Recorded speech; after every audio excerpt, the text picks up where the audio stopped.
کہتا ہے نا کہ میں وسیلہ برحق ہوں، میں چاہتا ہوں کہ مجھے دربار میں بلاؤں، یہ 40 میری عزت و تکریم اس انداز سے کریں کہ میرا سارے کا سارا دربار دیکھے اور مان جائے کہ وہ وسیلہ نہیں ہے جس کی ابا پھٹی ہوئی ہے، بلکہ میں وسیلہ ہوں۔ بھول بیٹھا ہے کہ وہ بیٹا اس کا ہے کہ جس کی پھٹی ہوئی ابا کے دامن سے بھی دنیا کو شفا ملتی ہے۔ بات تھوڑی سی باریک کرنا چاہ رہا ہوں، نعرے ڈالو تحسین نہیں چاہیے، توجہ چاہیے۔ اس نے کہا ٹھیک ہے کوئی بات نہیں۔ شاہ صاحب سال پورا 40 بلقانی نوجوانوں کو تیار کیا گیا، ایک قد و قامت کے، ایک خد و خال کے، ایک طرح کے 40 بلقانی تیار کیے گئے۔ بڑی ذمہ داری سے کہہ رہا ہوں، کیوں کہ وسیلہ برحق کے خلاف جانا ہے۔ دنیا نے ہمیشہ کوشش کی کہ وسیلہ برحق کے خلاف جائیں، لیکن جب وقت آیا تو وسیلہ وسیلہ ہی رہا۔ جو خلاف آئے تھے ان کی اپنی توہین ہو گئی، ان کے اپنے گھر سے ہی کوئی مسئلہ نکل آیا۔ 20 مثالیاں ایسی پڑی ہوئی ہیں۔ دن طے ہو گیا، پیغام پہنچ گیا نبی کے بیٹے کو، یہ ابن رسول اللہ، آپ نے فلاں وقت میں معتز کے دربار میں آنا ہے۔ سرکار مسکرائے، سرکار نے فرمایا اگر تم حکمن کہو تو پھر تو میں نہیں آتا، علی کا بیٹا ہوں۔ میں جانتا ہوں تمہاری زبانوں پہ کیا ہے، تمہارے دلوں پہ کیا ہے، تمہاری نیتوں میں کیا ہے، تمہارے اندر چھپی ہوئی ضمیر کی خمیر کی مٹی کو میں جانتا ہوں۔ جاؤ اپنے حاکم سے کہو جتنی تیاری کر سکتا ہے کر لے۔ معتز نے اپنے وزیر سے کہا جب میں اشارہ کروں گا، جوانوں توجہ چاہتا ہوں، بڑی قیمتی بات آپ کے نظروں میں کرنا چاہ رہا ہوں، سماعتوں کی نظر کرنا چاہ رہا ہوں، جب میں اشارہ کروں گا تو 40 بلقانی ایک لباس میں داخل ہوں، آ کے جھک کے مجھے سلام کرے تاکہ حسن عسکری کو پتہ چلے اور دنیا بھی دیکھے وسیلہ کون ہے۔ وہاں سے فاخرہ لباس اس نے پہنا، یہاں سے مصطفیٰ کی ابا حسن عسکری نے پہنا۔ رضالتوں کا پیکر وہاں بیٹھا، طہارتوں کا مرکز گھر سے چلا۔ ابو تراب کو بھونکنے والا وہاں تھا، ابو تراب کا بیٹا یہاں سے نکلا۔ سرکار رحمتیں برکتیں ساتھ لیے آتے ہیں۔ وہاں معتز بن نے کہا خبردار کوئی ہماری کوئی درباری اٹھ کے عسکری کا اس کا عسکری کا استقبال نہ کرے، مصطفیٰ کے بیٹے کا استقبال نہیں کرے گا۔ خبردار دربانوں ہٹ جاؤ، تم نے اگر پردہ ہٹایا تو تمہاری جان جاتی رہے گی۔ دربان ہٹ گئے، 40 بلقانی تیار کیے گئے، بندے بیٹھے، نبی کے مصطفیٰ کے مصطفیٰ وسیلے کے وسیلے بیٹھے گا، پہلا قدم دربار میں بھی نہیں آیا، ہوا آگے بڑھی۔ توجہ چاہتا ہوں، زندگی اور موت کی بات بتا کے آگے بڑھنا چاہتا ہوں، توجہ چاہتا ہوں، ہوا آگے بڑھی، دربانوں کی جگہ ہوا نے دونوں پردے ہٹائے، وہ جو سارے بیٹھے ہوئے تھے کوئی نہ اٹھے، پتہ نہیں کیا ہوا، دنیا سے اٹھ جاتے، اگر اس دن نہ اٹھتے، ہر کوئی اٹھا اور اٹھ کے کہنے لگا حسن میرا سلام، ابن رسول اللہ میرا سلام، ابن علی مرتضی میرا سلام۔ سرکار چلتے چلتے اب آقا دامن سمیٹتے ہوئے گئے، کہنے لگا یہاں بیٹھو۔ سرکار نے فرمایا تیرا دربار اتنا متحر نہیں ہے کہ فاطمہ کا بیٹا بیٹھے، لیکن اگر میں نہ بیٹھوں گا تو پھر کون بیٹھے گا؟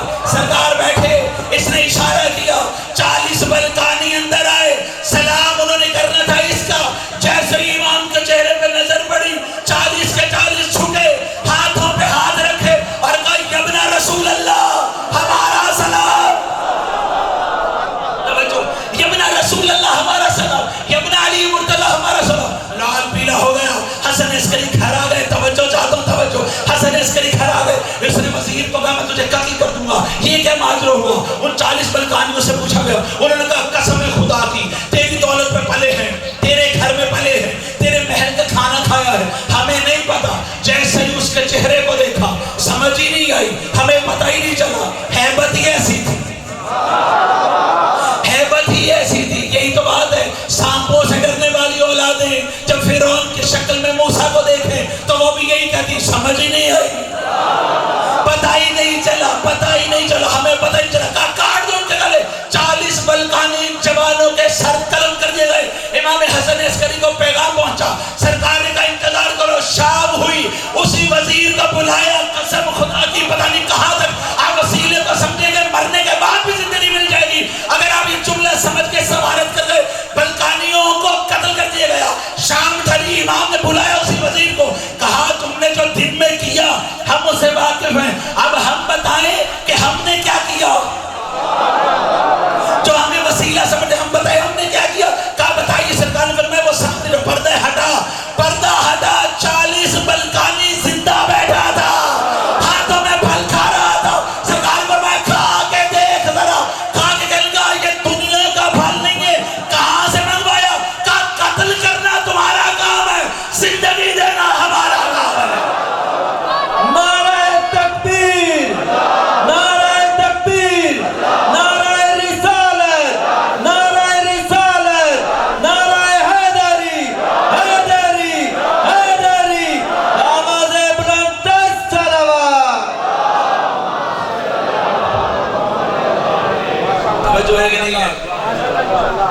مرنے کے بعد بھی دوبارہ زندہ ہونا ہے. کچھ کہہ رہا ہوں میں تو مان لو وسیلہ مصطفیٰ ہے، لیکن اگر مصطفیٰ کو بغیر مرتضیٰ کے لے کے جاؤ گے تو اللہ کی بارگاہ تک نہیں پہنچ سکتے، اور اگر مرتضیٰ کو بغیر مصطفیٰ کے لے جاؤ گے تو پھر بھی رستے میں رک جاؤ. یہ دونوں ایک ہی نور کے دونوں. جہاں سے چاہو کتابوں سے مت سمجھو آل محمد، علماء کی تقریریں سن سن کے مت سمجھو آل محمد. آرام و سکون سے اپنے ضمیر کی عدالت میں نگاہ کر کے بتاؤ کون ہے آل محمد کے سوا جس نے کما حق کو حق ادا کیا اس کی ربوبیت کو منوانے کا. قسم خدا کی جھگڑا ہے ہی نہیں. جس دین کا نام ہی سلامتی ہو، جس دین کا نام ہی سلامتی ہو، اس دین میں جھگڑا کیسے ہو؟ جس کا کلمہ پڑھتے ہو اس نے تو پتھر کھا کے بھی بددعا نہیں کی، تو تم کون ہوتے ہو تفرقے کی بات کرنے والے؟ تم جہاں ہو وہاں رہو، لیکن کل کو کہیں ایسا نہ ہو کہ تم جہاں ہو وہی تمہیں کہہ رہے ہو تجھے شرم نہیں آئی؟ میں نے تو 1000 دفعہ کہا تھا یہ نہ ہوتا. تجھے شرم نہیں آتی؟ میں نے تو کتنی مرتبہ ہی بتایا ہے تجھے کہ اگر یہ نہ ہوتا تو میرا کچھ نہ رہتا، تو جب میرا کچھ نہ رہتا تو کون ہے؟ تسلیم کر لیجئے. جس کو مرضی چاہیے سلام کیجئے، جس کو چاہیے آپ رضی اللہ کہیے. میں تو یہ کہتا ہوں علیہ السلام کہنا چاہتے کہیے، لیکن صرف دیکھ لیں کہ بارگاہ خدا کی ہے اور وہ 70 العیوب ہے، بلا شک و شبہ وہ عیبوں پہ پردہ ڈالتا ہے، لیکن اس کے ساتھ ساتھ وہ قہار بھی ہے. وہ مالک یوم الدین. کہیں ایسا نہ ہو کہ اس کے حشر کی محفل و مجلس میں جب اس کا تخت لگا ہو تو وہ آپ سے پوچھ لے، آپ چپ رہیں تو وہ کہے گا ویڈیو چلاؤ. آپ کے یہ دونوں کیمرہ مین بول پڑیں گے کہ پروردگار واقعی یہ دنیا میں بھٹکا رہا، اس سے پہلے کہ وہ آخری ہچکی آئے، اس سے پہلے کہ اعلان ہو جائے، اس اعلان کو سمجھ لو کہ جس نے دنیا کے وسیلے پہ سند لگا دی تھی. لوگ کہتے ہیں جناب بات یہ ہم اس اعلان کو کیسے سمجھے؟ آپ کہتے ہیں کہ ایک ایسے بندے کی ولایت کو ہم تسلیم کر لیں کہ جو ایک ایسی آغوش میں پلا بڑا ہے. ایک فرمائش ہے چھوٹی سی، لوگ ذاکروں کو فرمائش کرتے ہیں بے سورے بندے کو فرمائش چھوڑی، اگر آپ برداشت کر لیں. کیسے وسیلہ اسے مان لیں کہ جس کے تو پتہ ہی نہیں سا آغوش میں پروان چڑھا ہے، اس کے ایمان کے بارے میں ہمیں نہیں پتا. بڑے مختصر سے انداز میں آگے بڑھ جاؤں گا، کچھ نہیں کہوں گا، صرف نہیں کہوں گا آپ کو کس نے حق دیا کسی کا بھی ایمان دیکھنے کا، حتیٰ کہ آپ کو شیعہ سنی اہل حدیث ہونے کا حق کس نے دیا؟ ایک جگہ میں پیچھے بات کر رہا ہوں، بڑا لطف آیا، میں یہاں کرنے لگا. امام کے پاس، امام علی علیہ السلام کے پاس ایک بندہ ہے، اس نے کہا یا علی میں آپ کے باجماعت پڑھنے سے بات کر رہا ہوں، میں آپ کی شیعہ لے کے آیا ہوں، میں آپ کی شیعوں کی جماعت لے کے آیا ہوں. سرکار نے فرمایا مجھے دیکھ میں علی ہوں، میں راز سے واقف ہوں. کہنے لگا مولا میں لے کے آیا ہوں، آپ کے ماننے والے لے کے آیا ہوں. امام نے در کھولا اور سرکار فرمانے لگے ان میں ابراہیم کون ہے، ان میں اسماعیل کون ہے، یوسف کون ہے. اپنے آپ کو اس لبادہ تفرقات سے نکالو، جہاں کھڑے ہو وہاں رہو، لیکن یہ تو سوچو، یہ تو سمجھو جس دین کی ٹھیکیداری تم کر رہے ہو اس دین کی بقا کون سا گھر ہے. یہ 3 4 5 6 یہ اول دوم سوم چہارم یہ پہلا دوسرا نہیں، گزارا نہیں ہو سکتا. علی کے بغیر گزارا نہیں ہو سکتا. جو پہلا مان رہا ہے اس کا ایمان علی سے شروع ہو رہا ہے،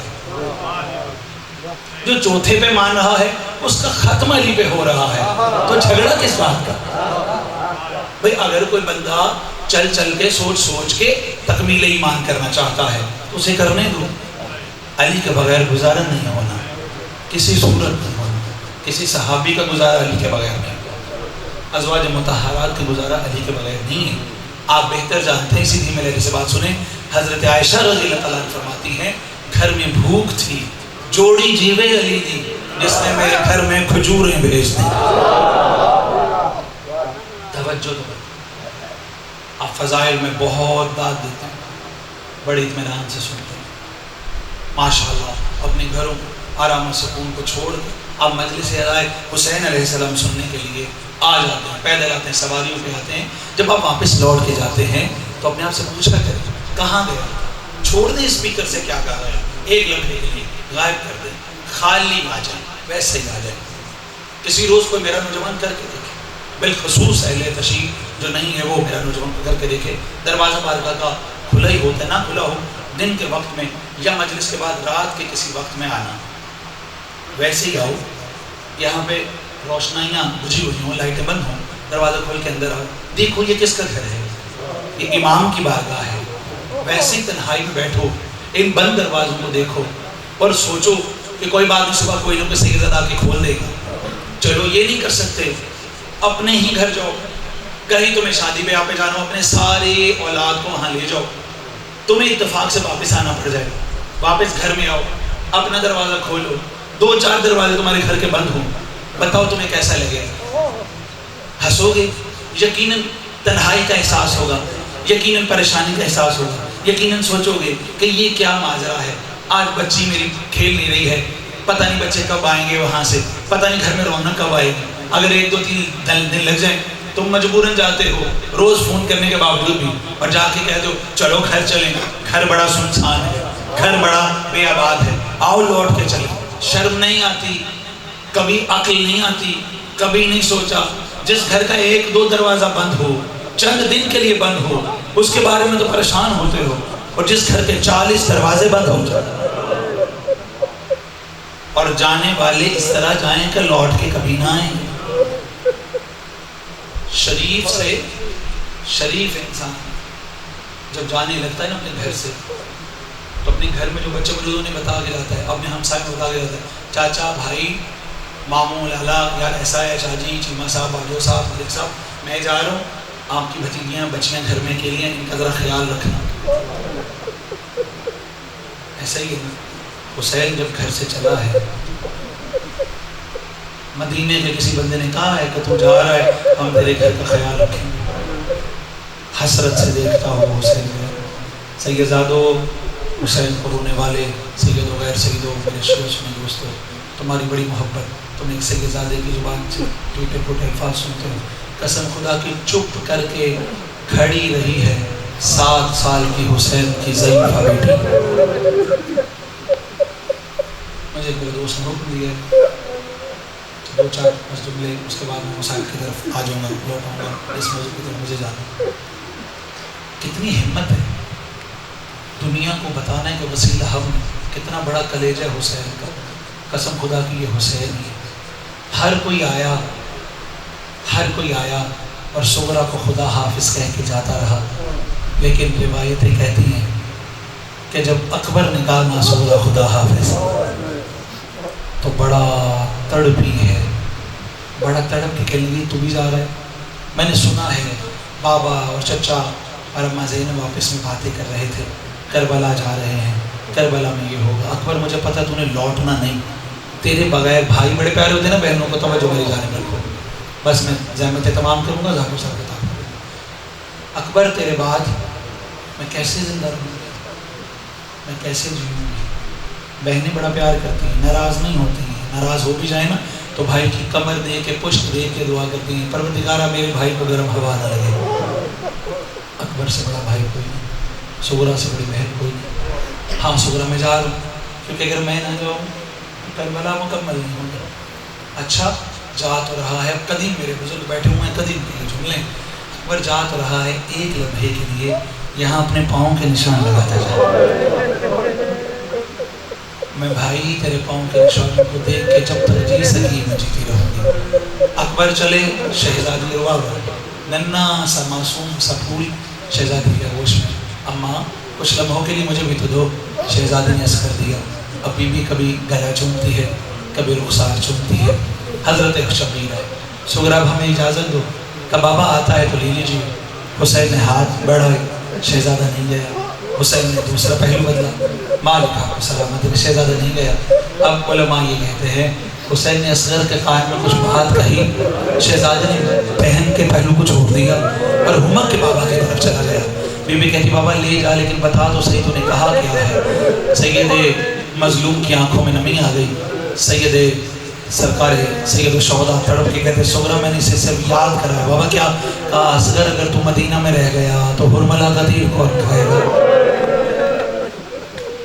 رو کے کہیں گے اچھا بابا اگر دین الہیہ کی اگر وسیلہ برحق ثابت کرنے کے لیے یہی کچھ ہے تو ٹھیک ہے بابا آؤ سلام کریں ان ماؤں کو جن ماؤں نے اپنے بچوں کو یہی سبق سکھایا اکبر سے پہلے تو جائے گا قاسم سے پہلے تو جائے گا ایک ماں ہے جس کی حضور مجھے نظرانہ پیش کرنے اور دعا آپ سب بھی مانگتے ہیں گے ایک سے زیادہ بیمار پروردگار اسے شفائے کامل عاجل عطا فرمائے کائنات کے گوشے گوشے میں جہاں مظلوم کربلا کے کوئی بھی منتدار عزادار ہے پروردگار سب پہ احسان فرمائے توجہ رکھیے گا بڑا مشکل سا موضوع ہے جو میں نے آپ کی سماعت کی نظر کرنا ہے ایک شہزادی